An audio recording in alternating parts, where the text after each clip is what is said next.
Mushkonja, Allahu i madhëruar thot: Allahu nuk guron që të marrë çfarë do shembulli qoftë mushkonja apo diçka më e imtë se ajo.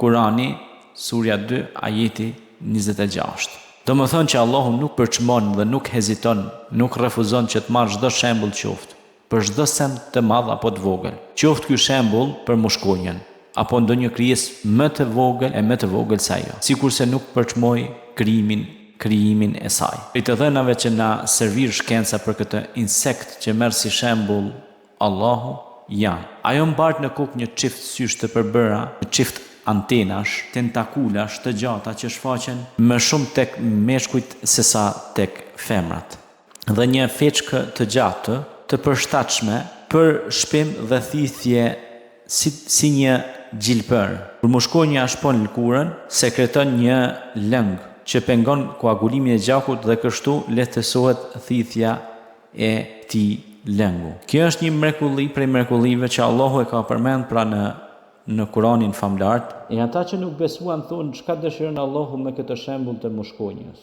Sigurisht se një gjë e tillë është bërë për t'ju treguar njerëzve se me gjithë trupin e saj të vogël, krijueshmëria e saj është shumë e madhe. Është vështruar mushkonja me mikroskop elektrik që e zmadhon objektin 400.000 herë dhe u zbulua në kokën e saj ka 100 sy. Pesha e saj është 0.001 gram, në gojën e saj 48 dhëmbë, në gjoksin e saj ka 3 zemra, zemrën qendrore dhe nga një zemër në çdo krah të saj, dhe në çdo zemër të saj ka 2 barkushe dhe 2 valvula kardiake. Mushkonja në theqkën thithëse të saj ka 6 perse. 4 prej tyre shërbejnë për të hapur një plag në formë katrore, ndërsa 2 perse të tjera shërbejnë për të formuar një tub thithëse për gjakun. Ka 3 krah në secilin anë dhe është gjithashtu e pajisur me një pajisje infrakuqe që e shel kurën e njeriut në errësirë në ngjyrë vjollce, si dhe pajisje ushtarake për shikimin e natës. Ka një aparat anestezie lokale i cili ndihmon ta ngulë gjilpërën e saj në njeriun pa e diktuar fare, ndërsa kur ta ndjej njeriu thumbimin, ai është si shkak i thithjes së gjakut. Ka një makinë analize gjaku sepse nuk i pëlqejnë të gjitha grupet e gjakut. Ka një pajisje transfuzioni gjaku për ta ndihmuar atë të thith përmes hapjes së hollë të saj. Mushkonja ka një sistem që nuk e kanë as aeroplanet më të sofistikuar. Ajo ka një sistem të pritjes së nxehtësisë termike.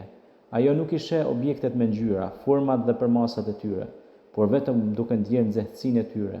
Pra i sheh objektet vetëm me anë të nxehtësisë trupore të tyre. Temperatura e një dhome gjatë dimrit mund të jetë 5 gradë, ndërsa temperatura e trupit të njeriu në atë dhomë mund të jetë 37 gradë, dhe ajo nuk e sheh dhomën, por e sheh vetëm njeriu. Dhe gjëja më e çuditshme për gjithë këtë është se shkenca moderne ka zbuluar se në anën e pasme të një mushkonje jeton një insekt në miniaturë që nuk mund të shihet pa mikroskop.